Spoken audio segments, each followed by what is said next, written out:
The question is, that people should be asking, is if this is going on, why is nobody talking about it? Under the security classifications that a program can have directed upon it, it can keep it in a narrow vein and keep transparency away totally, absolutely. And the same can be with the contractors and subcontractors that work on the same program. That is to be expected. Any contractor that deals with a classified program will be as compartmentalized as the government program office is. That's the whole purpose. The ground rules are the same.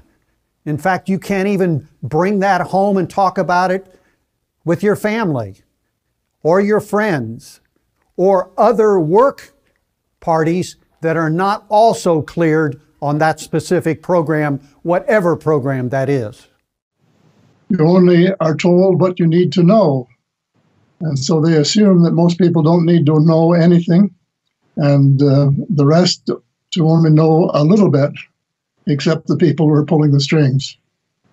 Many ask why environmental groups are not addressing the climate engineering issue. They appear to be more concerned about protecting their 501c3 nonprofit than they are about protecting the environment.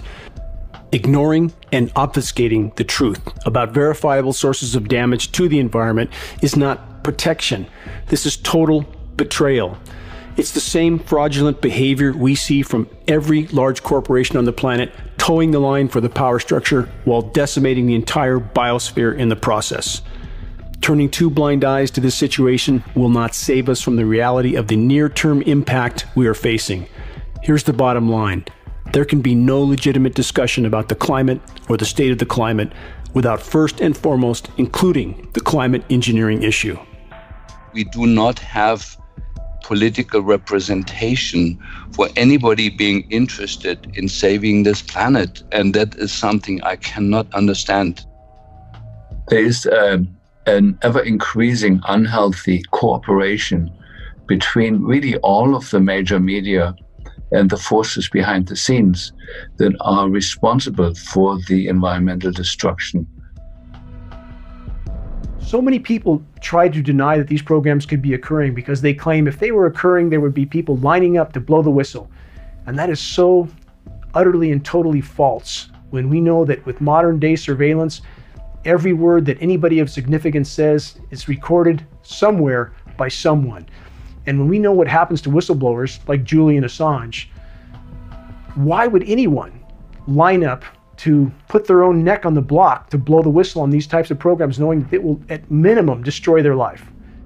Even though half the pages were blanked out completely and others partially, the fact that they provided me this information and acknowledged, yes, they were aware, it's geoengineering, they were aware, they knew it was happening, and they were monitoring and part of it in that respect. So it's happening, no doubt about it.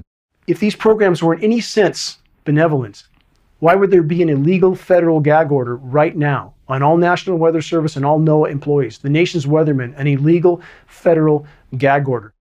Well, that should tell you right away that all of this is happening at a really high level, obviously. So they won't take questions on it. They feed us BS information on what's going on. The people that are telling us what we ought to be doing are leading us astray. And there needs to be a comeuppance and a really good investigation of what's going on.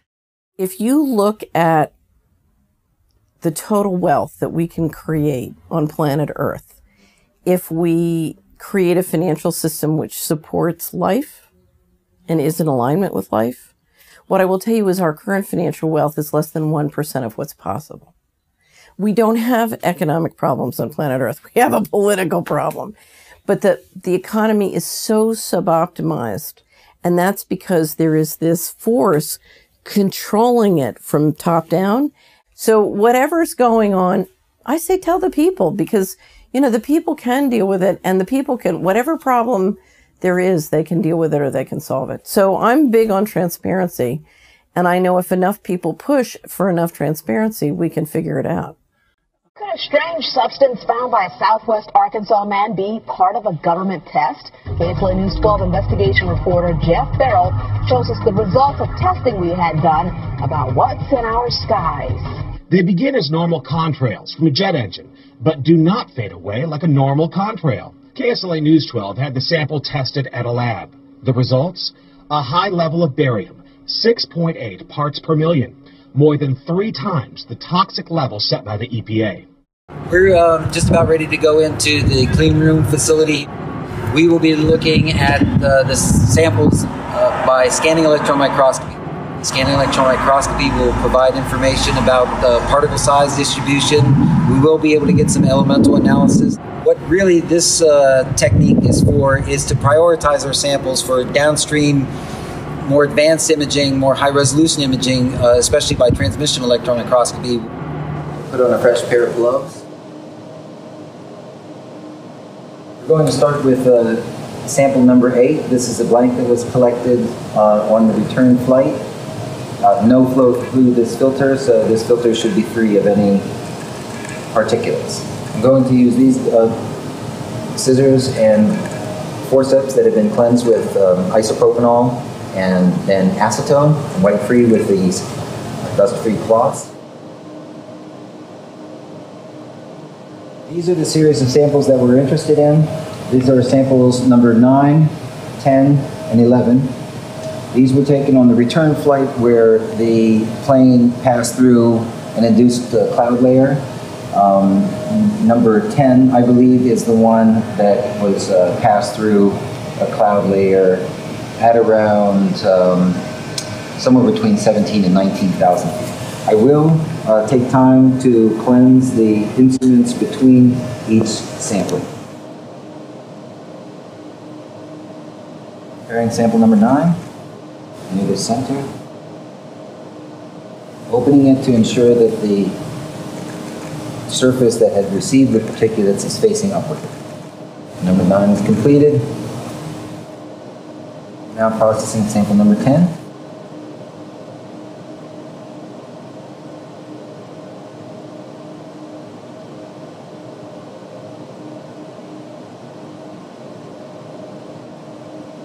One additional sample. This blank sample was taken after the plane landed, and 3 of the samples containing actual airflow particulates had been collected. So we have one prior to the mission and one at the conclusion of the mission.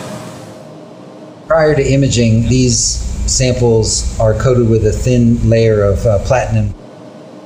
The platinum helps to take the excess charge or electrons and drain them off to the stub.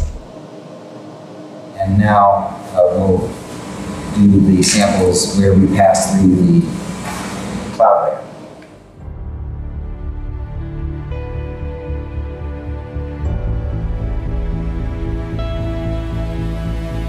A few little bright particles. This particle here is probably the one that we'll do the most analysis on.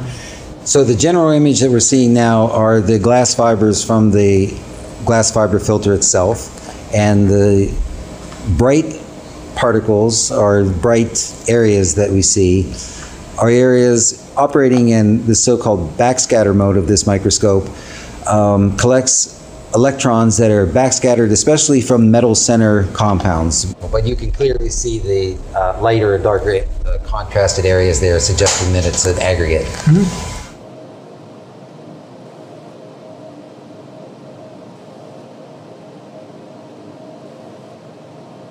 Some of the smaller particles in here we're looking at on the order of about 450 nanometers long.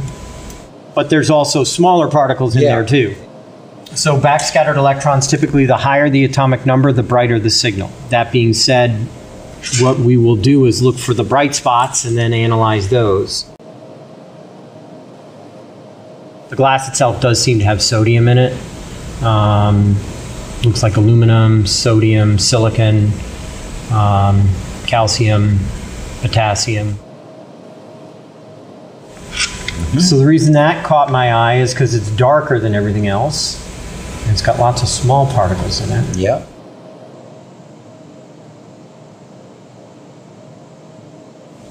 And this gives us a lot of information. Again, it identifies which filters have qualitatively more materials, just, basically we see more material on it.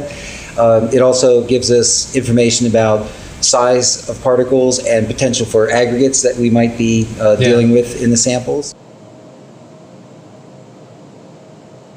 Barium sulfide again? So barium sulfide is interesting. What he's doing now is just getting a high resolution image of it to see if this is indeed a single particle or if there's any evidence that there's an aggregate of smaller particles.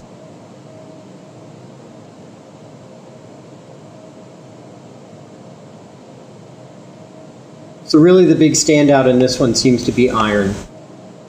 In this field we have one there, 2, 3, 4. Yeah. And I did analysis on all of them. They all seem to be pretty similar in composition. Yeah. Well, this is definitely made up of much smaller particles. Yeah. So this may be a clump of what you're looking for. We just analyzed 3 different areas. This particle seems to be high in aluminum. It's a large flake, though. And this has some silver, too. Yeah, in terms of now the aluminum signatures that we're getting from the glass fibers themselves, this is much bigger. Much bigger. So look at that. Yeah, that's the aluminum piece. It's easily 3x the silicon. Yep. And I think the silicon and aluminum are pretty similar in the glass. So here, if you look at just the glass fiber, silicon is significantly taller than aluminum. So that particle there is mostly aluminum. Yeah. So measuring this one right here, this is below 70 nanometers. Right. Good. In the precipitation samples that we've seen in the past, the aluminum oxide particles that we've been seeing are on the order of 40 to 60 nanometers. So that's consistent with the size that we've seen from precipitation events. Again, these samples were collected directly from the air.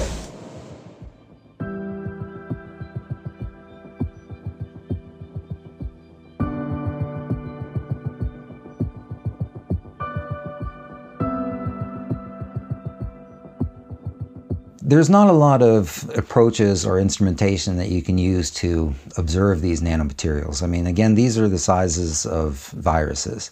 And so really the only equipment or instrumentation that is appropriate for identifying these materials is high-resolution transmission electron microscopy. This allows us not only to determine the size of the particles, we can also determine the composition using a technique called elemental dispersive spectroscopy. It's done within this large microscope. So it will give us information about the morphology of the particles, the composition of the particles, and we can actually see the crystalline spacing, so the spaces of the crystals themselves. So we are talking high resolution microscopic techniques that are really the only way to be able to observe these directly.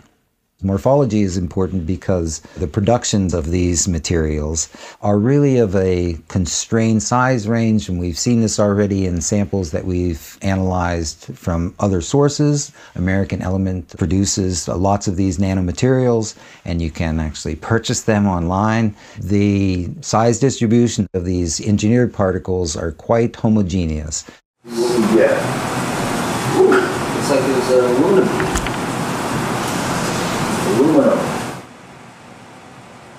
Now, what I've done is tell it to calibrate to the aluminum peak. So now what it's doing is going through each of its process times and each of its gain values and calibrating. Oh man. I can tell you this much. What I'm seeing right now is far superior to the last time I ran that calibration.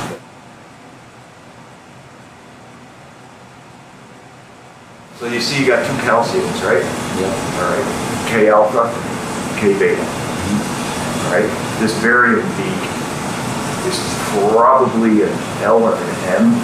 The significance of the results is that, to my knowledge, this is the first evidence of nanomaterials collected directly from the emissions of aircrafts. This is the first time that this has been reported or acknowledged.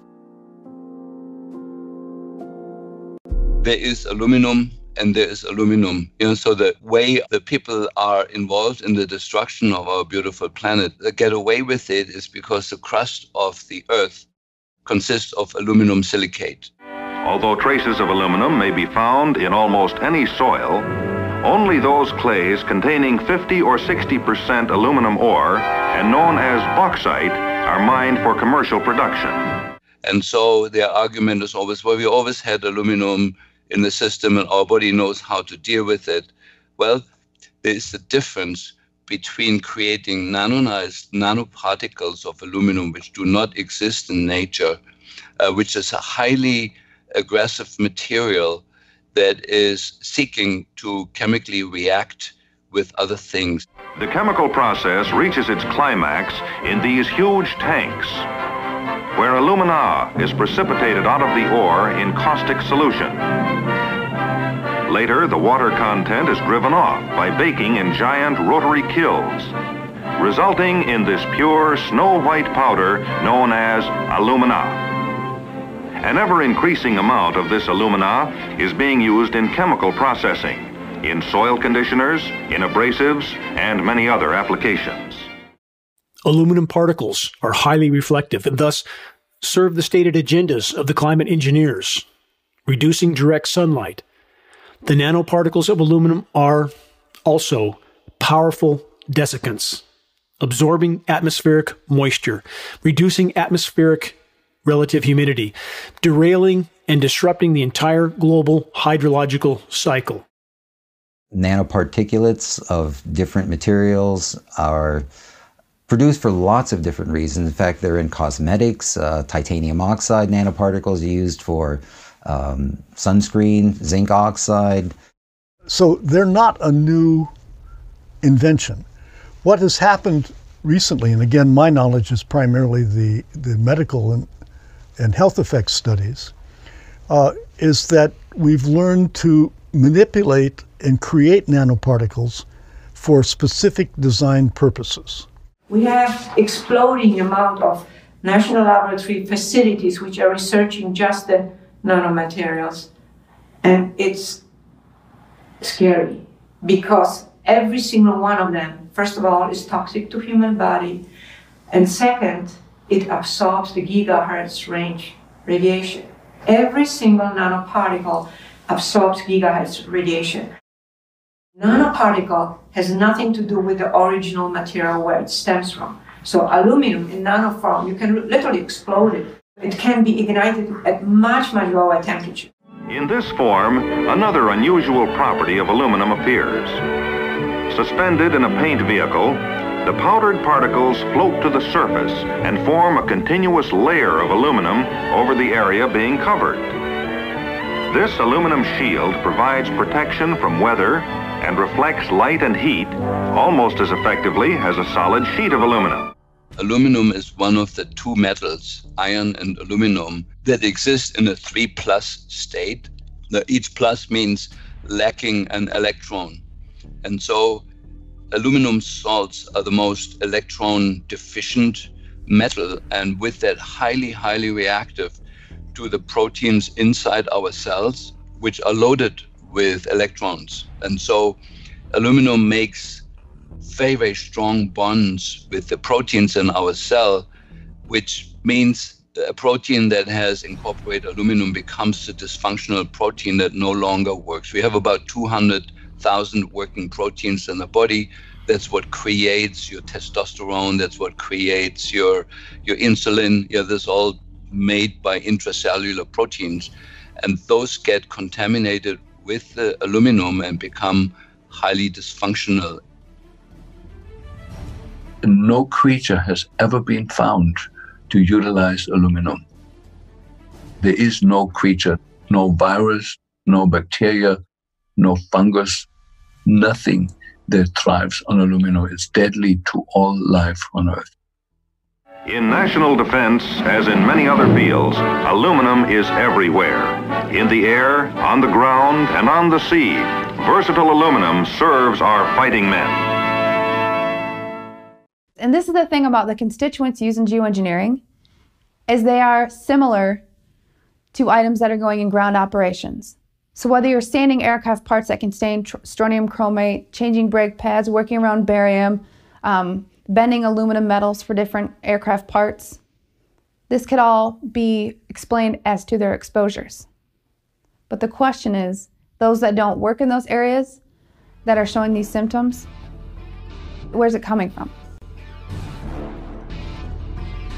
I think in the next couple of hours, we'll see that actually open up a bit before the clouds start to return a bit. That's the high cloudiness we're being sprayed up from the north. There's more upstream, though, for us later on this afternoon into this evening. That we've been dealing a lot with some military activity in terms of chaff anyway, and that's something that I experienced for the first time yesterday. That was a whole lot of fun. And that's where the military just basically dumps some of the tiny particles of plastic or metal, mylar, into the atmosphere. And when you see this kind of a pattern like this, you can rest assured there's something going on. They're actually little bitty magnetic and little bitty strips of, whether it's aluminum. Then you see these bands of very distinct cloud cover moving into the region. That is not rain, that is not snow, believe it or not. Military aircraft flying through the region is dropping chaff. Small bits of aluminum, sometimes it's made of plastic or even metallicized paper products, but it's used as an anti-radar issue, and obviously they're up there practicing. Now they won't confirm that, but I was in the Marine Corps for many years, and I'll tell you right now, that's what it is. So we conducted the analyses of these nanomaterials and conclusively confirmed that there were aluminum oxide, barium sulfate nanoparticles in the samples that we took on the East Coast on that second flight. For my mind, that would be sufficient, but I'm also was quite interested in, well, what's going on the West Coast? Are these similar types of results can be collected in various regions? I was really thankful to be part of a third sampling mission. We flew from near San Diego up to the Bay Area and back on one of these days where, again, there was clear evidence of patterned skies being induced by the emissions of aircrafts. In this sampling mission, there was a couple of different things. One is that we used a Learjet. It's a pressurized cabin, for one thing. We can get to higher altitudes. It's much quicker. And we used instrumentation that was appropriate for smaller particulates. We had instruments to monitor the air quality in real time. We had 2 particle meters on board, one that measured PM 2.5, so that would be relatively large particles that we're normally concerned about, these respirable particles that get into our lungs. But we also had on board a particle meter that went down to 20 nanometers. So that meter, combined with the larger particle meter, gave us a full assessment of materials ranging from 20 nanometers up to 2.5 microns. Our filters that we used were 0.1 micron, so that's 100 nanometer pore size. That would capture many more of the nanomaterials that were being released. What we're breathing in pressurized cabins is actually air from the outside. It's being taken in front of the engines. Some of the airstream goes into the engine to feed the combustion process, and then bleed air then off of that is taken directly from the outside, pressurized, and then is used to pressurize the cabin. And we could sample it right from the vents. So we had a sampling wand that we could hold up to the vent, and the sampling wand was sampling for the ultrafine particles. We sampled through one of these confluent layers, and as we passed through that layer, the larger particle meter basically read just ambient air within the cabin. With regard to the nanoparticle meter, there was clear evidence that there were smaller particles at significant numbers present within that layer. And that is significant. I mean, this is not only just the number of particles that we observed, but also that they were confined to that smaller size range. Above the layer, again, the air quality was quite good. Below the layer, air quality was quite good with regard to the smaller nanoparticle meters. But within that layer, there was clear evidence that there were smaller particles at significant numbers present within that layer. It has significance because this emerging condition known as aerotoxic syndrome, where airline attendants, pilots. People are becoming allergic to their own aircrafts. There really hasn't been identified any known cause of this phenomenon, but nanoparticles of that type can cause things like allergic reactions, these same symptoms that are being experienced by all of these people in the airline industry now. The data that we collected using the particle meter is already convincing in terms of there are nanoparticles that are present within that induced layer. What is needed now is a larger contribution from a broader community of scientists, health workers. However, that takes time. And in my opinion, we don't have that kind of time. These materials will reside in our children for their entire life, however long or short that might be. So we don't really have time to say, oh, more research is needed, although it is needed, but not at the same time as we continue to disperse these materials and affect our human population.